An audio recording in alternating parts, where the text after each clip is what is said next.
As promised, we're going to be talking about the National Youth Ambassadors Program, and I'm being joined by Bernice Antoine, who's the project officer at the program. Good morning, Bernice. How are you? Great morning. I'm fantastic. How are you? I'm good. What is the National Youth Ambassadors Program? Why do our youth need ambassadors? Okay, great. Firstly, allow me to thank you for inviting the entire Trinidad and Tobago Youth Ambassadors program and organization here this morning. So the National Youth Ambassadors Program is really an elite training to prepare our National Youth Ambassadors. And the reason why Youth Ambassadors is so important for Trinidad and Tobago is because youth voice matters. The Trinidad and Tobago Youth Ambassadors actually work closely with the Ministry of Youth Development and National Service, facilitating inclusive and active participation in civic and demographic life of Trinidad and Tobago. Basically, you want young persons to empower themselves in their own development and the development of the communities. Young persons are impacted by issues today, and that's why it's so important that they contribute to those issues. So basically, the National Youth Ambassadors Program is an elite training to prepare National Youth Ambassadors. So we emphasize leadership, youth advocacy, youth participation. So there are 5 components of the program. The first part is personal development and life skill. This is so important because, yes, we want to improve our young person's technical skills, but there must also be an improvement in their soft skills, such as emotional intelligence. The next thing is policy development and advocacy. We want to carry them through, okay, this is policy, this is how a policy is made, etc., etc.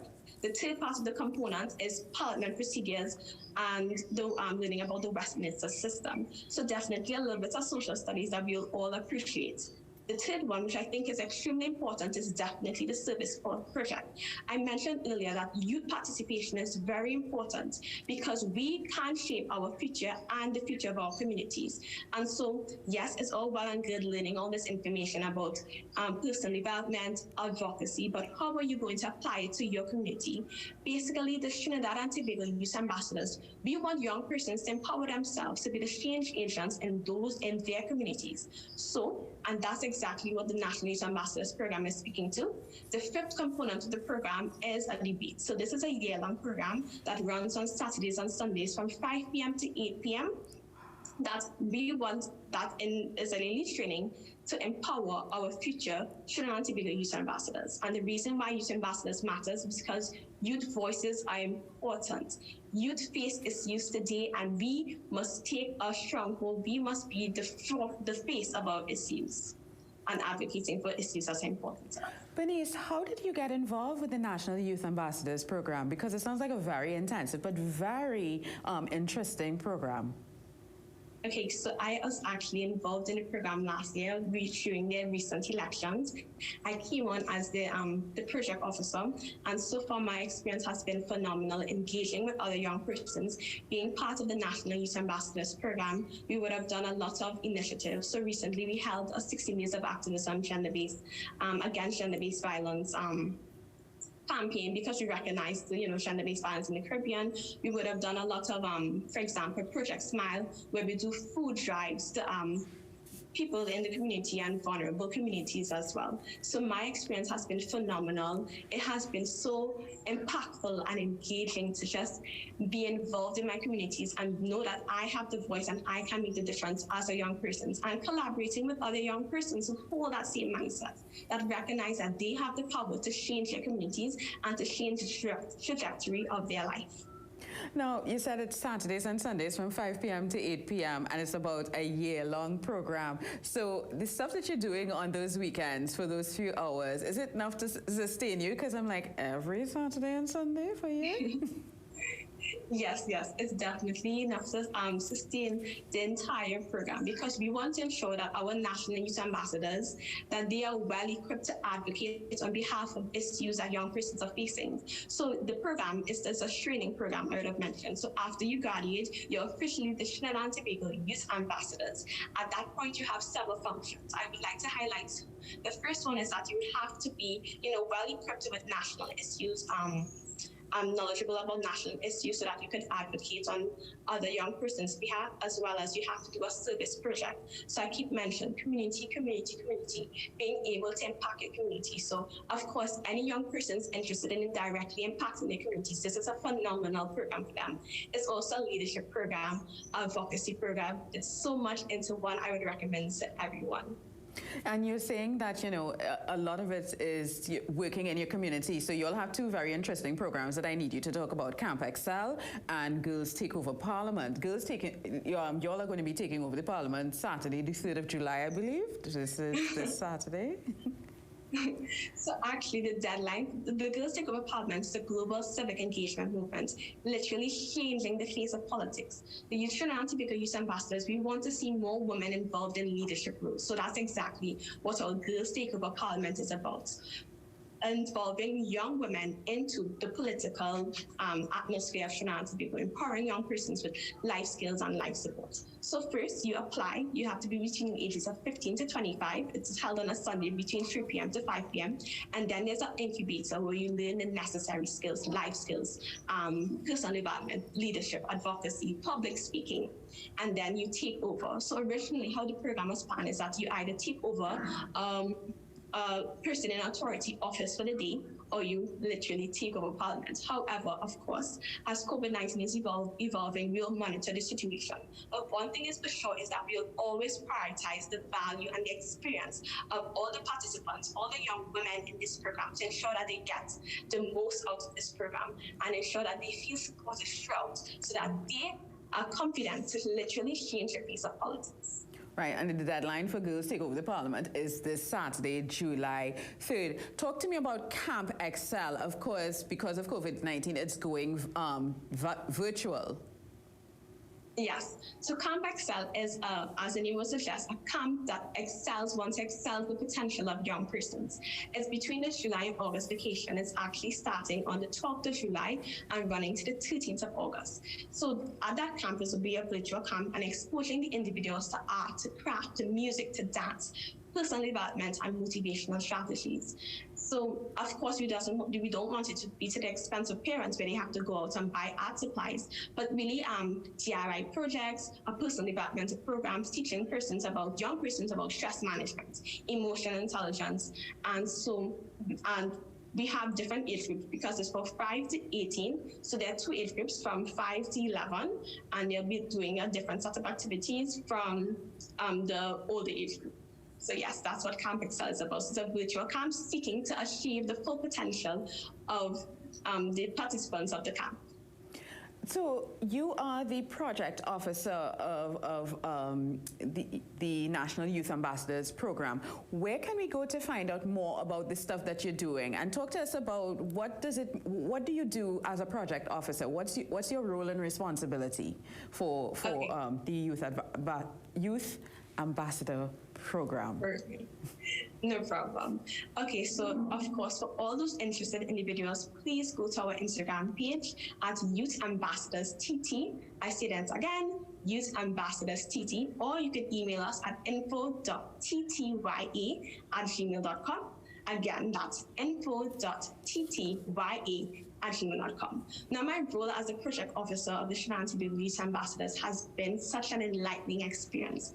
As the name would suggest, I would come up with proposals as well as work alongside to the implementation and execution of projects, and that's a very exciting thing. One of the things I mentioned recently is our 16 Years of Activism Against Gender-Based Violence campaign, and so that was one of the programs that I had the honor of implementing alongside the Trinidad and Tobago, within the Trinidad and Tobago Youth Ambassadors Program. So it's just ensuring that as a project officer does, everything runs smoothly. We have all the necessary resources to ensure the effective implementation and execution of all our projects. But it's also about a team, because I am a part of a team. So it's working alongside all my directors and my colleagues to ensure that we prioritize the impacting young persons' lives, so achieve their full potential and engaging them in participating in their communities.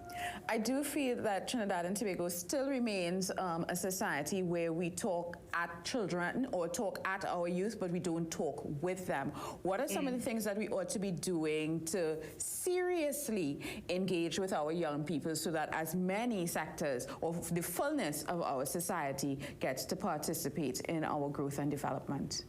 That is such an excellent question, because young persons, we are active. We want to be part of the decision-making process. We want to be part of the development process. We want to improve our communities. One of the things that adults could do, older individuals in society, is try to understand and empathize with us in terms of, I don't want to say meet a certain level, but use the tools that we use. So one of the effective ways of doing that is actually by engaging with us in social media, joining our discussions. For example, if you want to have discussion on like maybe celebrating Mental Health Month, lending your expertise as a professional in, for example, if you're a professional in the mental health field, coming on to our panel discussions and lending your experience. Another thing to do would be actually in putting us on your agenda. So for example, when making a decision, it could be in your community, like if you want to, of course, after COVID, in your community, if you want to have a community get together or sports day or something like that,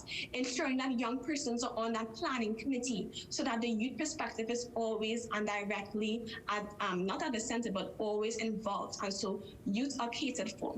So I would definitely say, one, using the tools of social media, because of course that's where young persons are. So being effective and strategic at engaging with young persons on social media, deliberately seeking out our views and perspectives on certain issues, because issues affect us too. Issues about economy, issues about mental health, issues about COVID-19 and the impact of youth. Those issues affect us as well. So to incorporate us into those perspectives. Thirdly, lend your perspective on, or because we do have youth initiatives, and we would love for older individuals to come on and directly engage with us, share your lifelong experiences, you know? So I would say those are some ways that older individuals can directly engage one-on-one with youth. Now, I know sometimes it can be difficult, especially the way our societies are structured, in that children should be seen and not heard. How can we advocate or get our young people to be a little more assertive in a way that does not cause conflicts with the older members of society? Mm-hmm. Definitely agree. I believe that the phrase "to be seen and not heard," it does more harm than good, because you're effectively telling children that your voice still matters, and that is totally wrong. So what I would say is that there's actually two mindset shifts that has to be happening there. First of all, adults need to come out of the paradigm that children have to be seen and not heard. No. We are impacted by issues in Trinidad and Tobago, and we deserve to have a voice to advocate for those issues. So if we have to take a multi-layered approach. So that is with regards to adults and them being proactive about shifting their mindsets with regards to youth. The second thing that we have to deal with is young persons themselves, because oftentimes young persons are engaged, but it's another issue that's come up with, like a lack of confidence, a lack of being able to articulate yourself on the issues that you want to hear as well. So what I would say is that we have to train young persons to have those soft skills, to be confident, to public speaking, being able to debate, being able to effectively communicate. And that's where programs like the Trinidad and Tobago National Youth Ambassadors Program come in, because we don't only emphasize technical skills. We want young persons to have the soft skills to be able to identify, this is an issue that I'm having, and this is what I can do, and this is who I can engage in order to get it done. So I will definitely say there's two approaches. The first was, of course, deal with our adults and the mindset that adults have with young persons. And secondly, we must have that effective training for young persons to ensure that they have the necessary soft skills to empower themselves and their communities to engage with the necessary adults. Bernice, some of our young people have SEA exams on Thursday, and I know quite a few of them are currently doing CSEC exams. Any words of support or advice to our younger people who are in exam mode at the moment during a pandemic? I would have to say, first of all, to all the exam students, congratulations, congratulations, congratulations. You made it. You are doing exams during a pandemic. Wow. Just the gravity of that statement alone is so powerful. You have overcome and conquered challenges that other generations did not know. We know that you have put in throughout this entire year, you have put your best foot forward, and now it's time to execute. Now it's time to perform. You have put in the work, and now it's time to reap the benefits. Good luck to all my students, all my SCA students, all my CSEC students, all my CAPE students. And of course, best of luck in your future and this exam as well. I definitely wish all the students best of luck and God's guidance. Bernice Antoine, thank you so much for joining us. Bernice Antoine is the project officer for the National Youth Ambassadors Program. If you want to find out more, they are on Instagram and Facebook at Youth Ambassadors, plural, TT. Youth Ambassadors TT, to find out more about the Youth Ambassadors Program. Thanks so much for joining us, Bernice. Have a fantastic day. Thank you, and thank you for allowing the Shannon to be the Youth Ambassadors to share your platform with us. It was our pleasure having you. Team.